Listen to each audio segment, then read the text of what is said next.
Começa agora mais um Comprar ou Vender, dia 10 de outubro. Diferentemente do Comprar ou Vender, esse programa que normalmente a gente mostra os calls dos ativos, nesse programa a gente chamou o gestor, Guilherme Mazzilli, da Quinéia Investimentos, para comentar um pouco sobre a movimentação a alocação de ativos que tem sido feita na gestora e também como eles estão vendo o cenário para o Brasil. Guilherme, queria agradecer a sua participação e já iniciar esse papo. Você, na Quinéia, responde por fundos de investimento em ações, 7 fundos entre multimercado e previdência, com patrimônio de 14 bilhões de reais. 17, na verdade. 17 bilhões. Eu toco o book de ações dos fundos multimercados de previdência e o patrimônio total está ao redor de 17 bilhões de reais. Bom, eu queria que você contasse para a gente, antes da gente iniciar, sobre panorama para mercado, como que é o processo de investimento de vocês e como que funciona a estratégia da Quinéia. Legal. Nós temos na área de equities, a gente tem uma equipe de 5 pessoas, né? A gente procura estar muito por dentro das empresas, fazer um monitoramento detalhado das empresas, temos um modelo das empresas, acompanhamos resultados trimestrais, participamos de reuniões, fazemos calls com as empresas para ter o maior acesso à informação possível para estar tomando nossa decisão baseada nisso. A gente tem posições, faz posições tanto olhando mais o horizonte de curto e médio prazo, como alguns calls, aí, algumas posições com horizonte de tempo mais longo, né? Empresas que a gente acha que a maturação do investimento vai acontecer num período mais longo. E uma conversa que a gente teve antes de iniciar essa entrevista, você comentou que vocês estão moderadamente otimistas com a Bolsa. A gente vê o Ibovespa perto da máxima histórica. Eu queria que você comentasse por que estão moderadamente otimistas agora. Legal. Bom, primeiro eu vou falar por que eu estou otimista, aí depois eu falo por que eu estou só moderadamente otimista. Eu acho que os fatores para estar otimistas aí são um pouco conhecidos, né? Foi essa queda de juros forte aí que a gente teve e que deve continuar, e a gente acredita que os juros vai continuar num patamar baixo aí por um longo tempo aí. Estamos com a inflação mais baixa, o que é um fator também bastante positivo. A gente começa a ver sinais de crescimento de economia. Segundo trimestre, acho que a gente já viu alguma melhoria em alguns setores. Terceiro trimestre, essa melhoria está acelerando e a gente acredita que para frente a gente deve continuar vendo esse cenário positivo aí de economia que acaba afetando o resultado das empresas, né? As empresas no Brasil têm uma alta alavancagem, tanto operacional como financeira, então assim, essa melhoria da economia acaba acarretando em margens maiores também. As empresas, de uma forma geral, fizeram um bom trabalho de custo, quer dizer, a gente teve um longo período de economia mais fraca, e as empresas nesse momento tiveram de fazer a lição de casa, tiveram que cortar custos para se tornarem mais eficientes, e aí elas estão mais preparadas aí para pegar a recuperação da economia, né?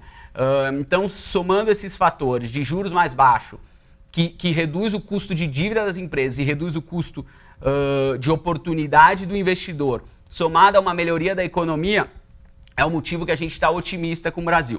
E por que moderadamente otimista, né? A gente já teve mais otimista lá atrás, mas assim, a Bolsa nos últimos 3 meses aí andou em torno de 20%, então quer dizer, os ativos ficaram 20% mais caros. A Bolsa está tradando com price earnings aí na casa de 15 vezes, que é aproximadamente 20% de prêmio para a média histórica. Eu acho que tem que tradar com prêmio para a média histórica, porque essa recuperação que a gente vai ver no resultado das empresas não é só em 2018. Quando a gente olha o PI, a gente está pegando resultados de 2018. Acho que essa melhoria pode acontecer para frente, mas a gente já vê um prêmio, né, para essa média histórica. E além disso, a gente tem um risco aí. A gente tem um evento muito importante para o Brasil no ano que vem, né?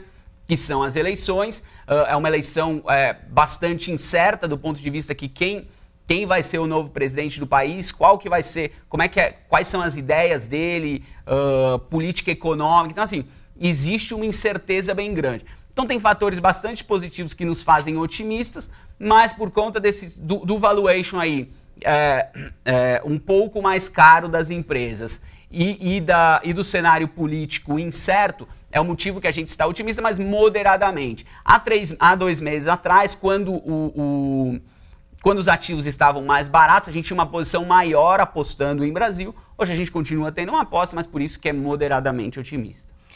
Você disse que tiveram uma exposição maior há quantos meses, mais ou menos? Há 2 meses. A gente vem reduzindo um pouco, né?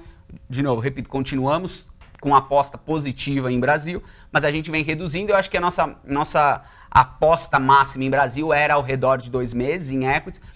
De lá para cá a gente vem reduzindo um pouco e o motivo é por conta principalmente da valorização dos ativos, né? Dado que o outro fator que eu coloquei, que é a questão do risco político, mexeu pouco de lá para cá, né? A gente não teve grandes oscilações nessa questão. Agora, só para o pessoal que está nos assistindo também compreender, você lá foca em fundos multimercado e previdência. Quando você fala em moderadamente otimista, quanto de exposição desses fundos estão alocados em ações? Isso vai depender muito do risco de cada um dos nossos fundos, né? Então, assim, depende o tamanho da volatilidade dos fundos. Mas, assim, para usar uma medida que fique fácil de compreender, vamos dizer que, assim, de 0 a 10, sendo 0 o mínimo e 10 o máximo, se a gente chegou a ter 8, uma posição bastante otimista há 2 meses, hoje eu diria que a gente está entre 3 e 4. Então, assim, seria um pouco menos da metade do que a gente teve num momento de bastante otimismo que aconteceu há 2 meses atrás. Agora, além das eleições, né, que a gente vai ter em 2018, que também pode trazer grande volatilidade, a gente tem o tema da reforma da Previdência, que ainda é muito incerto se ela vai ser aprovada esse ano ou se esse tema vai ser passado para 2018, quem sabe até 2019, depois das eleições. Eu queria que você comentasse o quanto que você acha que o mercado está precificando uma possibilidade dessa reforma ela passar para o ano que vem, ou quem sabe 2019. Eu acho que a reforma vai acontecer em determinado momento. Eu não sei muito bem a magnitude. A minha opinião é que acontece alguma coisa antes da eleição, mas não vai ser a reforma completa que se imaginou lá atrás, né? Eu acho positivo se sair, mas assim, eu não acho que o mercado tem uma expectativa de uma reforma tão grande como ele já teve lá atrás. Então, assim, se sair, certamente é positivo. À medida que vai se postergando, é uma notícia menos positiva, vamos dizer assim. Mas eu não acho que esse é o grande fator, assim... Houve um tempo que a grande questão de Brasil era a reforma da Previdência. Hoje eu acho que obviamente, é uma questão importante, mas menos importante, né? Quando eu olho politicamente, como eu comentei, eu acho que o grande fato são as eleições do ano que vem. E, bom, para a gente encerrar esse bloco e partir para o segundo bloco, que você vai comentar um pouco sobre a exposição de vocês nos ativos, mas a gente também tem um outro tema que vai iniciar agora esse mês, que é a temporada de balanço do terceiro trimestre.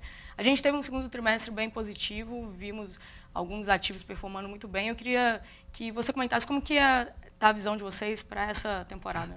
Legal. Olha, como eu falei no começo, né, a gente procura fazer um acompanhamento muito de perto das empresas, né, tá sempre bem informado, até falando com outras pessoas da cadeia, não só com as empresas, mas eventualmente concorrentes, fornecedores. Então, assim, a nossa visão é de que é uma continuidade da melhoria. Obviamente que você precisa... Você tem empresas que estão um pouco melhores e um pouco piores, mas olhando de uma forma geral, a gente acha, primeiro, que eu comentei, né? A gente acha que as empresas fizeram um bom trabalho de custo, as empresas estão mais enxutas e acreditamos que a recuperação econômica está começando a se mostrar. Obviamente não é o full da economia, a gente acha que tem mais para acontecer, a gente acha que quarto tri melhora, começo do ano que vem também, mas eu já vejo um resultado melhor das empresas nessa temporada de terceiro tri. Acho que será positivo aí. E vocês trabalham com potencial de valorização de Ibovespa, com target de Ibovespa? Não, a gente não costuma usar um target assim para Ibovespa. Assim, o que eu poderia dizer, assim, só para, vamos dizer, dado que a gente está moderadamente otimista, eu tenho que acreditar que no horizonte aí até o final do ano que vem, a gente pode esperar que o Ibovespa valorize mais do que o CDI. Então, assim, esperar até o final do ano que vem uma valorização de, 20% do Ibovespa, 15, 20% me parece razoável, mas a gente não tem um target. A gente não tem um target fixo assim.